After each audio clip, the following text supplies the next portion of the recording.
Hoje eu vou te dar os passos que você pode seguir para encontrar o regime de bens ideal e também vou te mostrar onde você pode coletar as informações importantes sobre regimes de bens.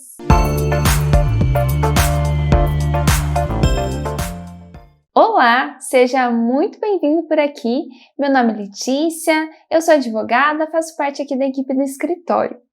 Como eu disse lá no começo, hoje eu quero passar aqui para vocês dicas e o passo a passo que vocês podem tomar, que vocês podem seguir para encontrar o regime de bens ideal de vocês. E no final também vou falar onde que vocês podem encontrar as informações que vocês precisam, as informações corretas, né? Mas antes de mais nada, eu gostaria de começar esse conteúdo em vídeo falando sobre o quão importante é vocês entenderem sobre regime de bens.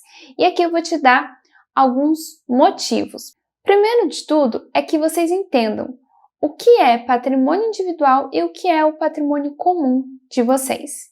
Isso é importante porque o patrimônio individual e o patrimônio comum têm consequências diferentes. E além do mais, é importante que você, enquanto indivíduo, enquanto cidadão, saiba o que é seu e o que você compartilha com o seu cônjuge. E vou dar um exemplo até aqui para vocês, um exemplo pessoal meu. Ano passado, a minha avó infelizmente faleceu e o meu avô ficou viúvo. Semana passada, a gente estava verificando as questões da casa para fazer o inventário, a casa onde ambos moraram por mais de 50 anos. Essa casa, ela foi doada pelo avô da minha avó. E, em tese, ela seria de ambos. Ela foi doada antes do casamento, mas eles são casados na comunhão universal de bens. Quando eu fui ver a matrícula da casa, estava lá algumas cláusulas. E uma dessas cláusulas é a cláusula de incomunicabilidade. Os meus avós acharam que isso tinha um prazo de validade de 20 anos, mas a verdade é que não tem. Então, meu avô descobriu semana passada que ele não tem direito à metade da casa onde ele morou a vida toda enquanto casado. Ele tem direito apenas a 1/5 dessa casa, então ele não era proprietário dessa casa enquanto ele era casado com a minha avó. A minha avó era a única proprietária dessa casa e hoje ele é herdeiro dessa casa e não meiro, porque essa casa fazia parte do patrimônio individual da minha avó. Então veja as consequências. E o meu avô se surpreendeu com quase 80 anos de descobrir que ele não tem direito à metade daquela casa. O outro motivo pelo qual você tem que entender sobre o regime de bens é porque você vai entender sobre quais bens você é responsável. Responsável pelas dívidas, responsável por manter a ordem daqueles bens. Então, você precisa entender o regime de bens para compreender sobre qual bem você é responsável. E o terceiro motivo é que, entendendo sobre o regime de bens, vocês podem se organizar adequadamente para planejar a vida de vocês. Inclusive, muitas vezes, o planejamento sucessório ele inicia nesse planejamento matrimonial, porque você entende o que acontece com o teu regime de bens, principalmente na hora do falecimento de um dos cônjuges, e você consegue se programar e se planejar para que o outro fique bem mesmo diante da ausência decorrente do falecimento de um dos cônjuges. Então essas são as razões pelas quais você precisa entender o regime de bens, pelo menos são as principais razões. E agora vamos ao passo a passo. Primeiro passo é pesquisar e entender as características de cada regime de bens. E falo aqui com tranquilidade, vai sem preconceito. Muitas vezes as pessoas falam, nossa, eu não concordo com nada do regime tal. Mas às vezes essa pessoa nem conhece todas as características desse regime. E tudo bem, às vezes vai estudar esse regime e fala, nossa, com certeza esse não é o regime para mim. E tudo bem, mas é importante que você entenda e saiba quais são as características de cada regime de bens para que você consiga tomar a decisão. Ao analisar cada regime de bens, você tem que perceber se as características desse regime estão condizentes com os valores de vocês, com os valores que vocês querem levar para o casamento de vocês, com as ideias que vocês têm de planejamento, planejamento familiar, patrimonial, financeiro. Então, primeiro passo, estude os regimes de bens. Analise as características deles enquanto uma possibilidade para ser adotado ali na hora do casamento. O segundo passo, que na verdade é mais uma dica, que eu acho isso muito bom, que vai dar mais clareza para vocês, é anote o que você acha bom de cada regime de bens. Então, estou aqui analisando, estudando cada um dos regimes. Vi o regime da comunhão parcial de bens. Bom, eu acho que nesse regime é bom isso, isso e isso. Aí passei para o regime da comunhão universal de bens. Achei isso bom, isso bom, isso bom. Fui para a separação total de bens. Achei isso bom, bom. Então, você vai anotando o que você acha bom em cada regime de bens. Porque, no final, quando você precisar tomar decisão, você já vai ter mais clareza sobre o que você mais gostou, qual é o regime de bens que você tem mais pontos favoráveis e, por exemplo, caso você queira personalizar um regime, o que você vai adotar de um em outro? Quais são as características que você gostaria de incluir num regime ou retirar dele? Então, anote as coisas que você achar bom em cada regime de bens, porque isso vai facilitar na hora de tomar a decisão no final, né, sobre qual regime de bens vocês vão escolher, porque anotando ali vai te dar clareza do que vocês realmente querem, do que está ali condizente com os objetivos e os valores de vocês. O terceiro passo, então, depois de estudar, anotar quais são as características que vocês mais gostam de cada regime de bens, é tomar a decisão, escolher de fato qual é o regime de bens que vai reger o casamento de vocês. E, se for o caso, personalizar. Coloque isso num papel. Então, o regime escolhido foi o tal regime. Por exemplo, o regime escolhido foi da comunhão parcial de bens. Mas queremos incluir essa característica da separação total de bens e essa característica da comunhão parcial de bens em relação a bens tal e tal. Então, você vai descrever tudo que vocês querem em relação ao regime de bens de vocês.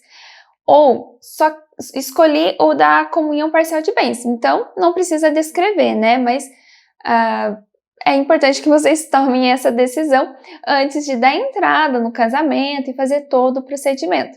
E se for personalizado, ou seja, escolhi o regime da comunhão parcial de bens, mas quero incluir as características de outro regime, ou quero que tenha uma outra regra em relação a um determinado bem, é importante que vocês descrevam tudo isso.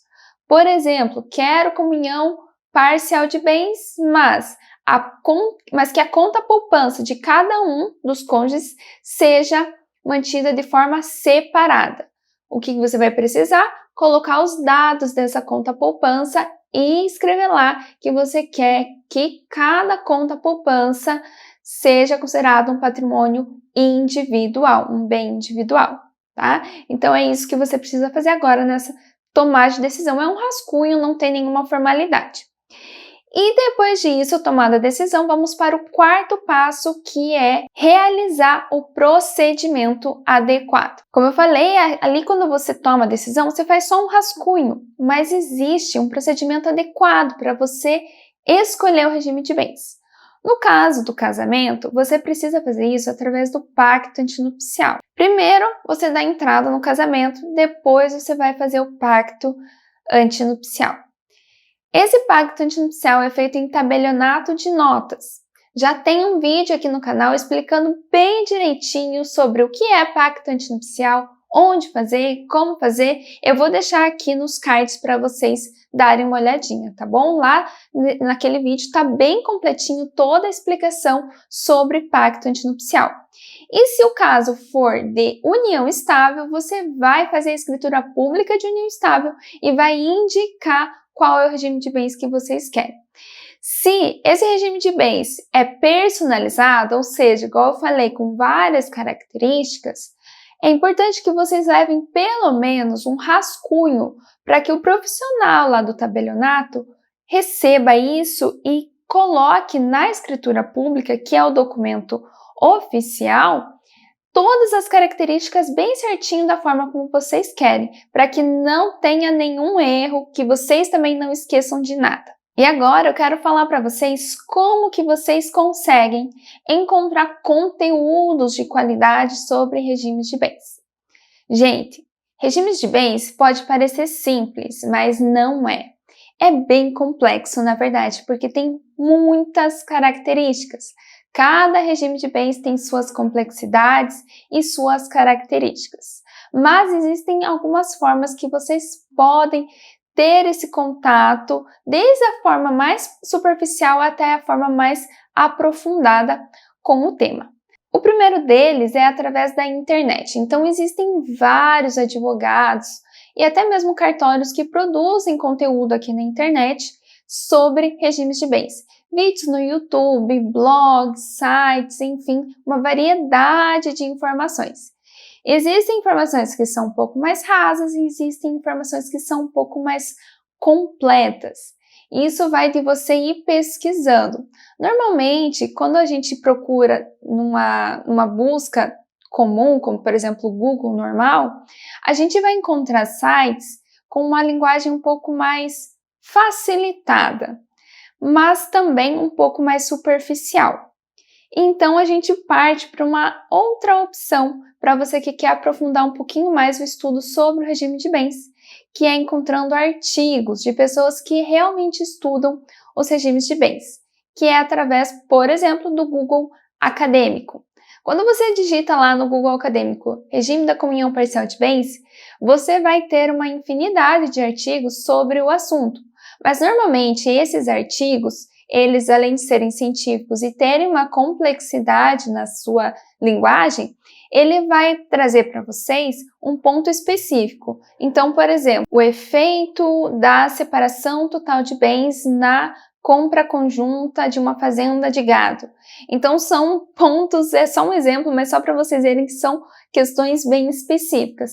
Pode ser que vocês encontrem, sim, um artigo falando só sobre aquele regime de bens ou todos os regimes de bens, mas é um pouco mais difícil. Normalmente, esses estudos acadêmicos, eles se voltam a uma questão específica dentro de cada regime. Essas são duas formas que vocês encontram para poder estudar sobre o regime de bens de forma gratuita, que tem disponível na internet. Mas existe uma outra opção, que é uma opção paga, que é realizar a consultoria de regime de bens, ou como muitos chamam de planejamento matrimonial. Esse é um serviço jurídico que é feito por advogado, em que o advogado ele é o profissional que vai explicar para os noivos, para as partes, sobre as características de cada regime de bens, para conseguir fazer com que as pessoas entendam sobre o regime de bens e também auxiliar na escolha, na decisão sobre qual regime de bens ideal para cada um, para cada casal. E agora no final, eu quero contar para vocês uma novidade.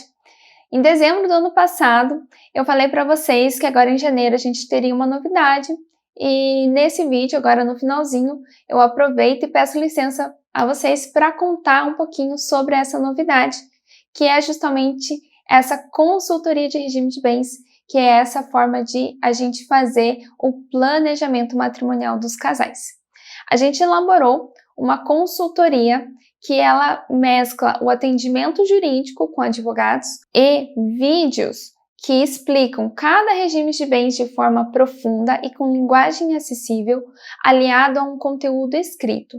Então, vocês vão poder ter acesso à explicação de cada regime de bens para que vocês possam ver onde e quando quiserem, sem aquele comprometimento de horário. Vocês podem ver juntos ou separados. E vocês também vão receber um conteúdo escrito com todas as características do regime de bens para que vocês possam ler sempre que precisarem. Além disso, é claro que a gente tem uma equipe, de advogados que realiza os atendimentos jurídicos individuais. Então, cada casal que adquirir a consultoria de regime de bens vai ter direito a 5 atendimentos jurídicos. Esses atendimentos jurídicos são feitos por advogados e de forma online. Então, por exemplo, eu vi todos os vídeos, eu li todo o material e surgiu uma dúvida específica sobre o regime da comunhão parcial de bens, ou duas dúvidas específicas. Aí eu vou lá, entro em contato com o escritório e falo quais são as minhas dúvidas. Isso caracteriza um atendimento jurídico. Não importa, não é a quantidade de perguntas que caracteriza o atendimento jurídico, mas sim a solicitação do atendimento que caracteriza o atendimento jurídico. E daí vai vir um advogado que vai resolver a sua dúvida, que vai solucionar ela para você. Então, a gente está bolando essa consultoria já faz um tempo para que seja algo benéfico para as pessoas. A gente quer facilitar o acesso das pessoas às informações sobre regimes de bens. E essa consultoria vocês podem ter a possibilidade de ver juntos, separados, onde quiser, o horário que quiserem. Então vocês também não ficam presos a isso, podem ver quantas vezes quiserem, além de terem também o suporte ali, online, dos nossos advogados para atenderem vocês. Para mais informações, eu vou deixar aqui o link da nossa página, que vai ter todas as informações bem certinhas sobre como funciona a consultoria. Eu não posso falar valores, porque a OAB não nos permite falar valores, dos serviços jurídicos, assim, de forma exposta. A gente precisa passar os honorários de forma individual, mas se essa é a sua dúvida, você pode entrar em contato com a gente e daí a gente passa por lá, tá bom? E assim a gente finaliza indicando a terceira forma de você ter acesso às informações sobre o regime de bens para que vocês possam tomar a melhor decisão para vocês, para o casamento, para a união estável, para o relacionamento de vocês. Espero muito que vocês tenham gostado desse vídeo, que ele tenha trazido informações importantes e relevantes para vocês. Não se esqueçam de curtir, de se inscrever e de comentar aqui embaixo se vocês gostaram ou alguma dúvida que vocês tenham. A gente vai tentar, então, ajudar vocês nessa resposta. Muito obrigada por assistir e até o próximo vídeo. Tchau, tchau!